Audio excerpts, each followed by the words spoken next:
hope until those times when I noticed that it was needed, missing, or insufficient to allow forward movement or any movement in my life. Now, along with most of you, I find myself thinking of hope a lot. Hope is about how we anticipate our future. It suggests an optimistic framework, anticipating that good things will happen and that things will move in a way we prefer, or at least a way we can accept. We somehow trust, usually, that things will be okay. That's sort of the gist of hope. And while our hopes describe conditions and outcomes in the future, they are rooted very much in our present. We feel hopeful or hopeless right now. Our sense of hope for the future feeds the emotions and moods we feel today. Hopefulness, anticipating good stuff, can be a real high, bringing warmth, comfort. On the other hand, hopelessness, the inability to see anything good in the future, or even to see a future, can lead us to rock bottom, to despondency, despair.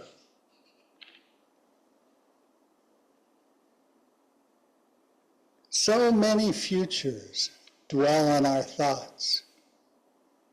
I mean, if I were to stop and say, picture something in your future, where's your brain go?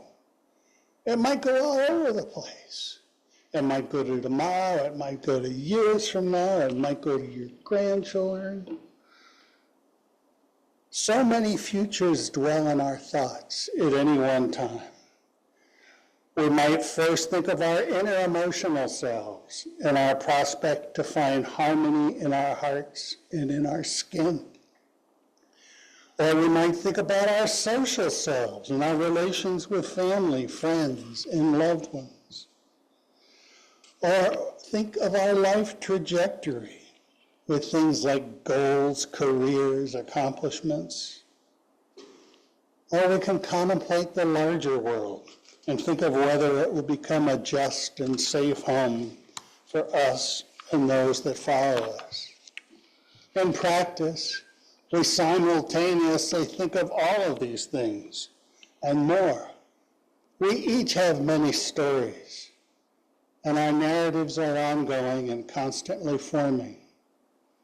Our life story is still in process, with the later chapters yet to be written. And how we picture these endings has a lot to do with how we see hope.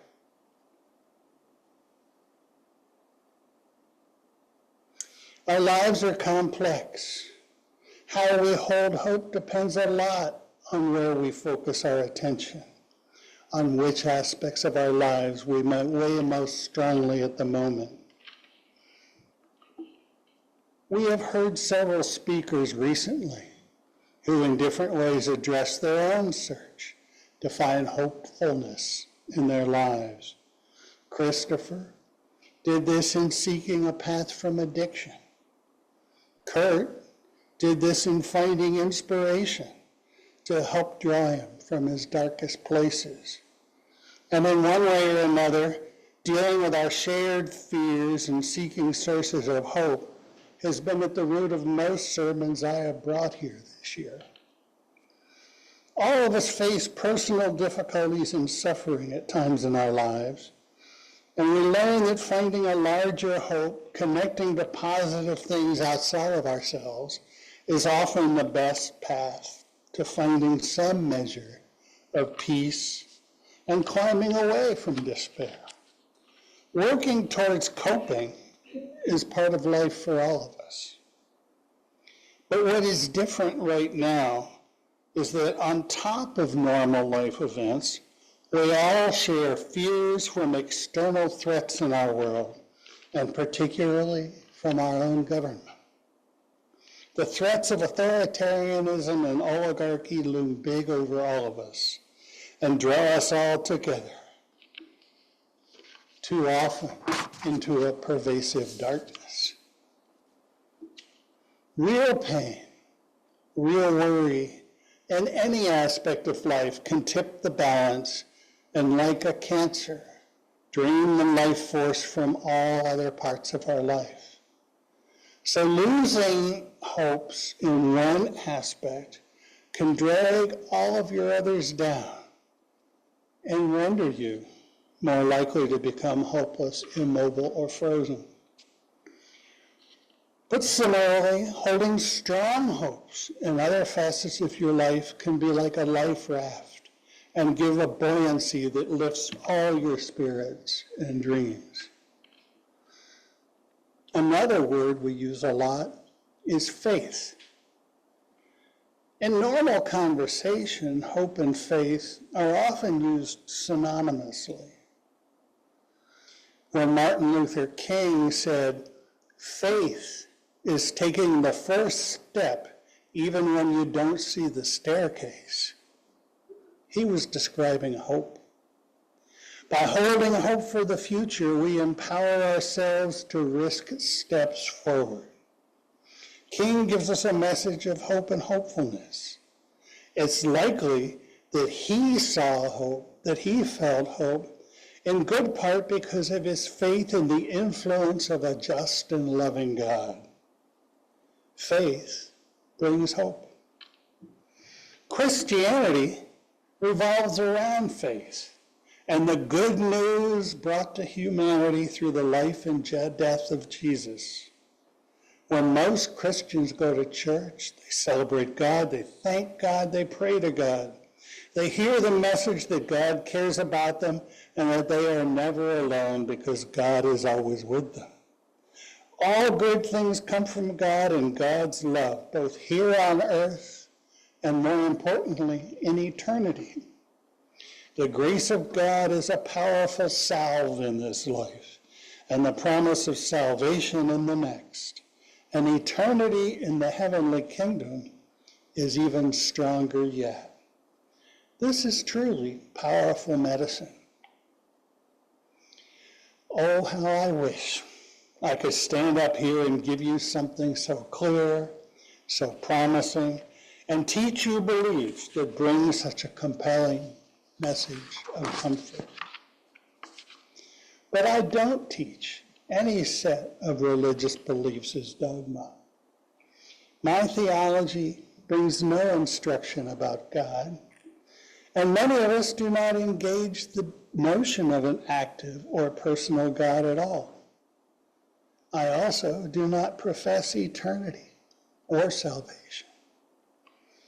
And yet I am keenly aware that we all have the same needs and problems as Christians and Jews and Muslims and others who are so committed to and dependent on their faith in God. We also have a need for faith. We need to hold the belief that life is worth living and that it can be positive and have meaning. We also have hopes and try to hang on to the possibilities of a good tomorrow.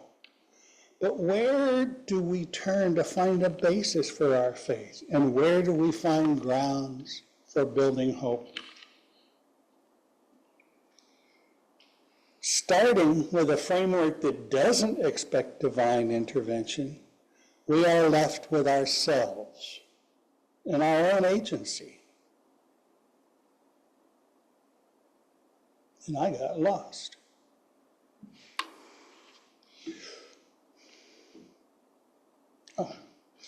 And having to hold trust in ourselves and our fellow humans is a really scary place to be in the current world. I cherish the message from our universalist heritage that claims that humankind is fundamentally worthy and good, that every person is worth salvation, that none should be damned. I want to believe that we possess a fundamental goodness, and that evil and hatred and selfishness and all the bad stuff is an aberrant product somehow gained by growing up in a flawed world. The problem is that today there is too much suffering and misery around us. An awful lot of evidence of not goodness among people. Yet somehow we need to find and implement ways of living that do engender human goodness, that prioritize loving interconnection, that lead us towards lives of mutual support and compassion. And hopefully, without sounding too much like a Pollyanna, I hold this up as our charge.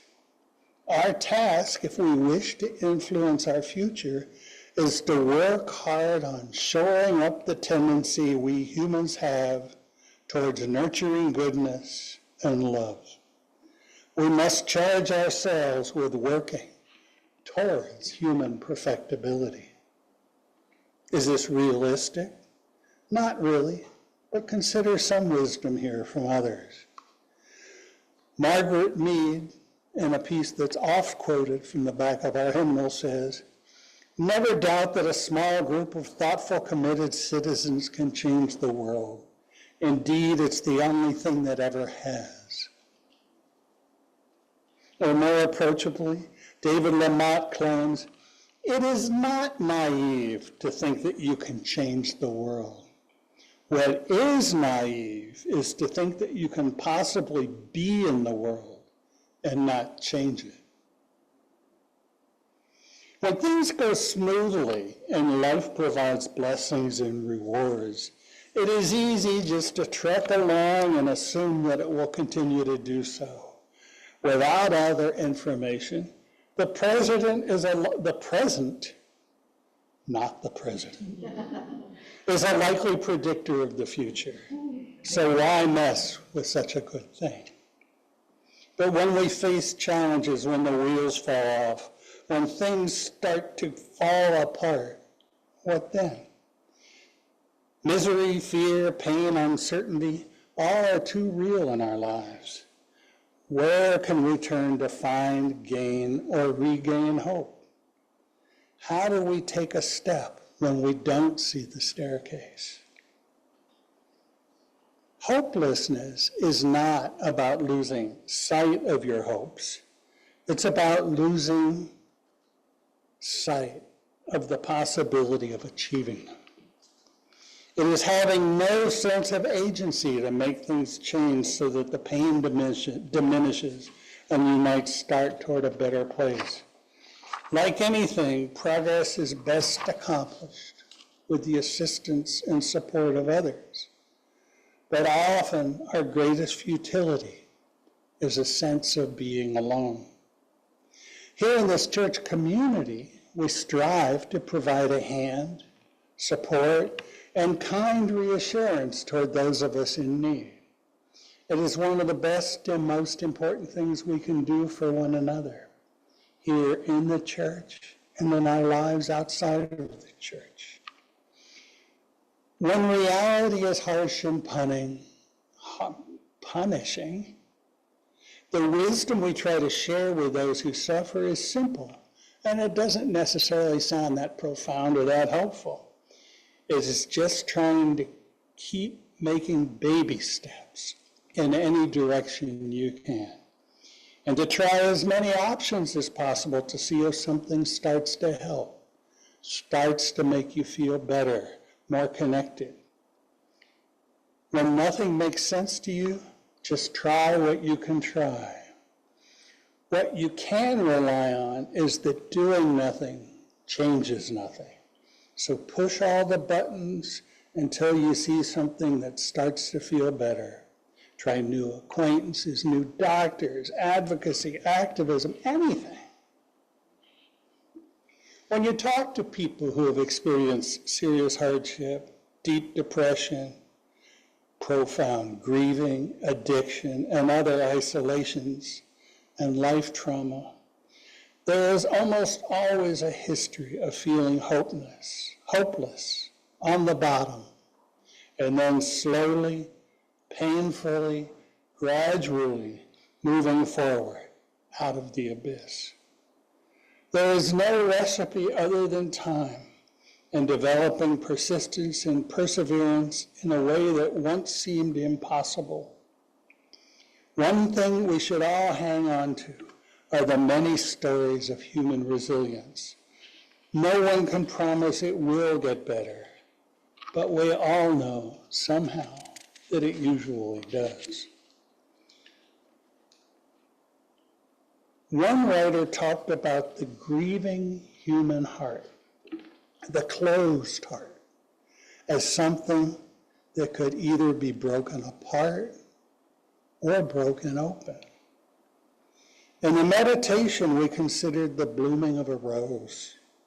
Imagine a closed heart as a tightly budded flower. Each small petal that unfolds opens us to new possibilities and opens our hearts just a little more. Each opening allows more light into the bud, and as it expands, it becomes attractive to others. The idea is that any action opens possibilities for growth and renewal. One woman asked her friends where they most consistently catch glimpses of the sacred in their world. And the responses were varied, and they were all lovely. In nature, in the life and shine of small children, from the quality of light in different seasons, in small kindnesses, in communal prayer and ritual, in poetry, music, while singing, dancing, gardening, embracing a lover, and many others. There is no single way, but mindful movement brings each of these people to a different source of fulfillment, inspiration, and drive.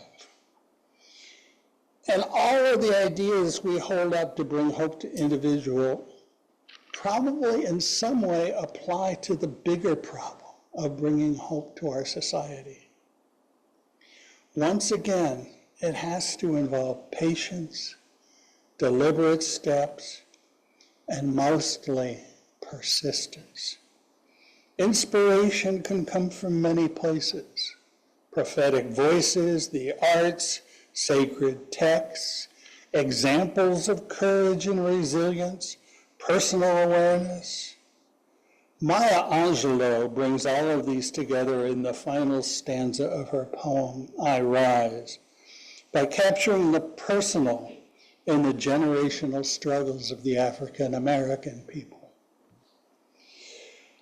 Leaving behind nights of terror and fear, I rise into a daybreak that's wondrously clear. I rise, bringing the gifts that my ancestors gave. I am the dream and the hope of a slave. I rise, I rise, I rise. There is triumph, pain, suffering, joy, and full transcendence here. We each need to find our own well springs of hope in our own lives, those things that affirm us, please us, and that connect us to the stream of life and to the broader world and humanity. We need to care for ourselves, to feed our souls, and to be mindful and deliberate in our dealings with others. The only path I can see to building a new world where we can feel hopeful is to live our lives as if that world already exists. To be a consistent model of goodness and virtue, to be the counterpoint to hatred, greed, and violence. And of course, to protest and fight like all hell with the persons and things that threaten our notions of a kind future. But fight with love, fight for love, because that is really all we wish to promote, all we hope to obtain. Blessed be. We will now, I don't know if we need instruction or not, we will sing hymn number 1022. It's in your teal hymnal. I don't know that we've ever sung it before. I know, have we, Maria? Not that I know. Neither have I. So what will rely on? So I'm going to change it a little bit, make it shorter because it's really long. So we're only going to say, excuse me, the first 2 pages, we're stopping before the line Mama and Papa. So if you count the measures, sort of halfway through the 2nd page. So we're just doing the open the window, let the dove fly in. We'll end there. I'll play it first, and then we'll do it 4 times.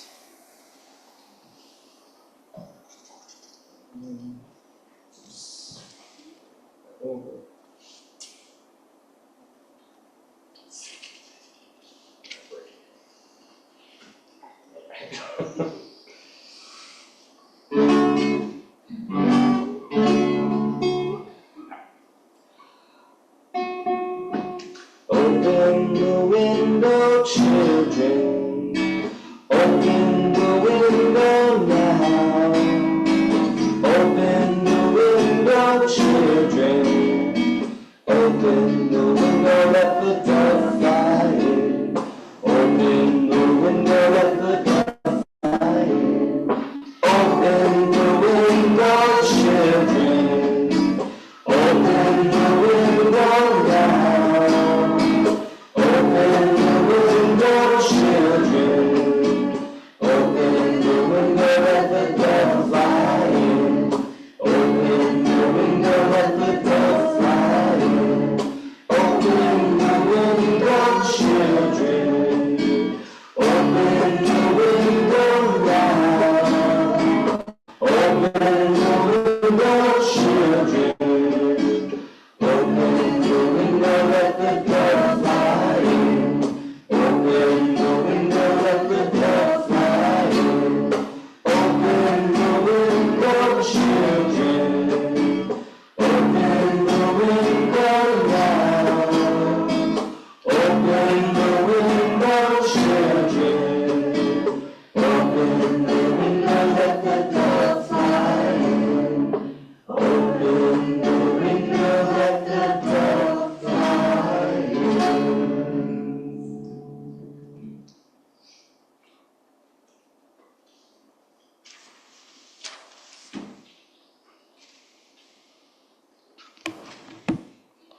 Our closing words are from Dorothy Day.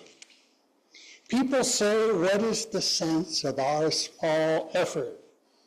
They cannot see that we must lay one brick at a time, take one step at a time. A pebble cast into a pond creates ripples that spread in all directions. Each one of our thoughts, words, and deeds is like that. No one has a right to sit down and feel hopeless. There's too much work to do.